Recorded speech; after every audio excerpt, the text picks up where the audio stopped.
Welcome back, everyone. We're diving into something pretty unique today.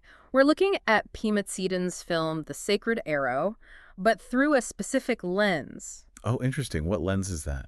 We've got this fascinating review, written by Tibetan film critic Norbu Tsering, a full 11 years after the film was released. Wow, 11 years later. That's quite a while. Yeah, and it's more than just a typical review. It's like almost a love letter to Tibetan cinema and his heritage. So we're going to kind of dig into why this film hit him so hard and what makes it so powerful, as art. I'm intrigued already. What jumped out at you from the review? Well, the first thing that grabbed me was just how personal his reaction was, especially to one particular scene. Which one? It's a conversation between a father and son about the assassination of King Dharma. Right. The father, Tseden, is telling this historical story, No. and it leads into a discussion of the arrow dance. Exactly. But it's not just some dry history lesson, right? Searing talks about how this scene just illuminated the mythic and tragic past of Tibet. What do you think he means by that? Well, I think it's about how the film blends history and myth together.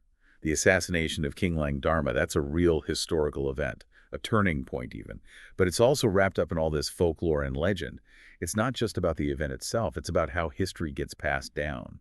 It becomes part of storytelling, part of myth. So it's like the film is tapping into something deeper, something that connects to a shared cultural memory. Exactly. And that connection to heritage is clearly something that really resonated with Tsering. I mean, he even says it's the kind of cinema we need to preserve. Yeah, it's like he sees this film as almost a cultural artifact, not just entertainment. Absolutely. He's making a point about cinema's role in preserving, transmitting cultural memory. It's not just about documenting the past. It's about exploring all its complexities, its tragedies, the myths, and keeping those stories alive. And this film doesn't stop at history and myth. It also weaves in this really captivating storyline about an annual archery competition. Right, between the villages of Lolong and Demo. Yeah. And we see this classic rivalry, right? Two villages, each vying for victory. And then Pema Tseden throws in a twist. Nyima, the champion archer from Demo, falls for Dekid, who just happens to be his rival's sister. Whoa, that definitely adds another layer of tension. It'd be easy to fall into that classic good versus evil trap, wouldn't it? Oh, for sure. Huh. But what Tsering praises is how the film avoids those simplistic tropes. So how does he do that? Tseden presents these characters with such nuance. It's not black and white. He doesn't paint anyone as purely good or purely evil. It's more about reconciliation and understanding. So everyone has their own flaws, their own motivations. Exactly. The critic even points out how no one in the story feels privileged or hated. It's a refreshing change from the usual conflicts you see on screen. And all of this is happening within the context of modern Tibet. Right. What's so fascinating is how Tseden manages to weave contemporary issues into this story of tradition. The film isn't just about the past. It's about how the past shapes the present. So how does he strike that balance between tradition and, well, the modern world? He doesn't shy away from portraying the challenges faced by modern Tibetans, but he does it within a framework that's deeply rooted in their culture and traditions. So it's both authentically Tibetan and also speaks to universal themes. Exactly. And that's what makes it so compelling, I think. Tsering even quotes a review from The Hollywood Reporter. They praised Tseden for maintaining a uniquely Tibetan voice while still exploring these universal themes. It sounds like a film that's very specific to its culture, but also has something to say to everyone. Precisely. It's that balance between the specific and the universal that makes The Sacred Arrow so powerful. And speaking of powerful, we have to talk about the visuals. Oh yeah, visuals. Searing was just floored by the cinematography. He called it visually stunning. And rightfully so. The cinematographer, Luo Pan, really uses the landscape as more than just a background, doesn't he? Absolutely. The Tibetan landscape becomes almost a character itself, a silent storyteller. Yeah. Tsering talks about these rich, almost surreal colors. It creates this almost dreamlike quality. It must feel so vast and powerful, like the landscape shapes the lives of the people who live there. Right. And Pan captures that beautifully. Tsering specifically mentions a few scenes that really highlight this visual poetry. Oh, like what? Well, for example, the depiction of Lolong Pedro's dance. There's a scene where Tseden visits a mural lit by just a single lamp. And then there's this incredibly emotional but silent conversation between Tseden and his sister. The visuals just carry so much weight in those moments. Expressing things that words can't. I love that. Oh, and then there's the opening and closing shots. Tsering describes them as Truly captivating. I remember reading about that, the dust-filled opening where we see this incredible victory dance. Yes, it sets the stage for the whole film. And that final long take. Ah, with the bike ride and the white scarf. Yes. It's such a simple gesture, but so powerful. Tsering actually admits to rewatching it multiple times. He was just so moved by it. To have that kind of impact, it must be pretty special. It really speaks to the power of visual storytelling, you know? That single image, the white scarf against the vast landscape, it just stays with you. Yeah, it's amazing how a single image can just stick with you like that. But Tsering doesn't just focus on what we see, right? He talks about the film's score, too. He calls it hauntingly beautiful. And it's important that he does because sound is such a huge part of the cinematic experience.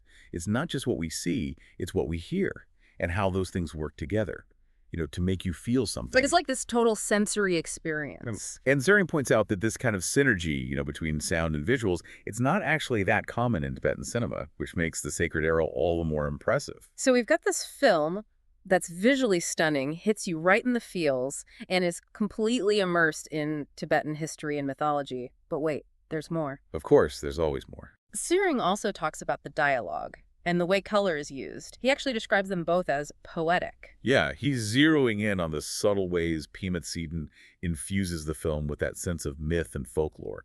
The dialogue isn't just there to move the plot along. It's lyrical. It evokes something deeper. And the color palette, definitely not an accident. Each color is chosen carefully to say something about the characters and their journeys. Can you give us an example of that, the color symbolism? Sure. Tsering talks about how red is associated with Tseden, the father. Red, like passion. Yeah, in Tibetan culture, red often symbolizes boldness, passion, but also a quick temper. It reflects Tseden's personality, that fire in him, that resilience. Makes sense. What about Nema? He's the younger archer, right? Right. Naimi is linked with white. White in Tibetan culture stands for peace, purity, and patience.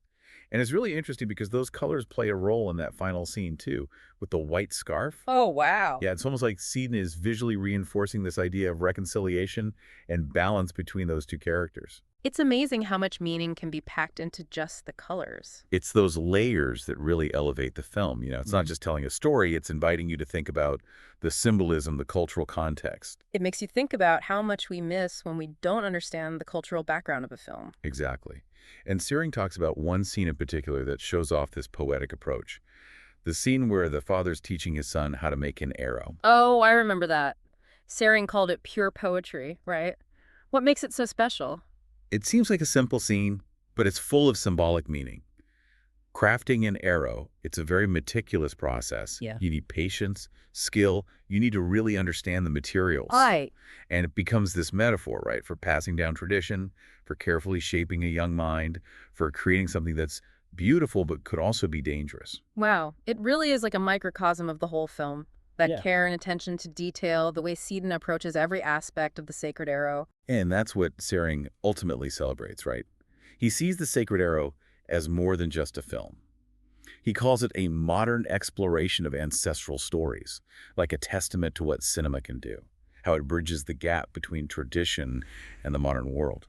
So it's about honoring the past, but still speaking to the present. Yes, finding those universal truths that connect us across time, across cultures, and how film can be such a powerful tool for preserving and reinterpreting our heritage. It really makes you wonder, how can we use film to keep those stories alive and still make them relevant for people today?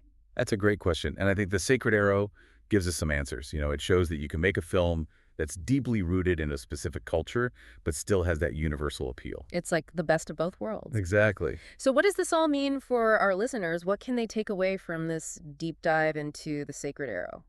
I think it's a call to action, in a way. It's an invitation to go out and find films that challenge you, that introduce you to new cultures, that remind you of the power of a good story. Like maybe it's time to check out some more of Pema Tseden's work or discover other filmmakers who are doing that same kind of thing, blending tradition and the modern world. Or maybe it's even inspired you to pick up a camera yourself, to tell your own stories, drawing on your heritage, your own experiences. That's a great point. Who knows, maybe 11 years from now, someone will be deep diving into your work. Huh. Well, that's a thought. Yeah. But I think we've given our listeners plenty to think about for now. It really is inspiring, right, to think about film's power to connect us to something bigger, to our past, to different cultures, to what it means to be human, you know? It is. And what I find really interesting is how Ziering's own journey kind of mirrors the film's themes. He talks about rediscovering his own heritage through the sacred arrow, and it's like he's inviting us to do the same. Right. Like he's saying, hey, this film really moved me, and maybe it'll move you too. It might make you think about your own roots, you know, your own stories, your connection to the past. Exactly. And those stories, they can be expressed in so many ways, not just film, but music, books, even just everyday conversations. It's about recognizing their value, Hmm. and finding ways to keep them alive. So, for everyone listening, what does this mean for you? Maybe it's a chance to watch a film that celebrates your heritage or explore a culture you know nothing about. Or maybe, it sparked something in you. Maybe you want to start telling your own stories. The Sacred Arrow shows us that even the most personal stories can really resonate with people. It's pretty amazing to think about. Maybe someday someone will be deep diving into your work, finding all these layers of meaning, connecting with your story. Huh? That's a thought. It is. And so, as we wrap up today, here's a final thought for you to take with you. As you go about your day, think about this. What stories do you carry inside? What stories do you want to share with the world? That's a great question to ponder. It is. And on that note, thanks for joining us for this deep dive into the Sacred Arrow. We hope it sparks some curiosity, maybe even a little inspiration. And hey, maybe we'll explore the world of cinema a little more. Definitely. Until next time, everyone, keep those stories alive.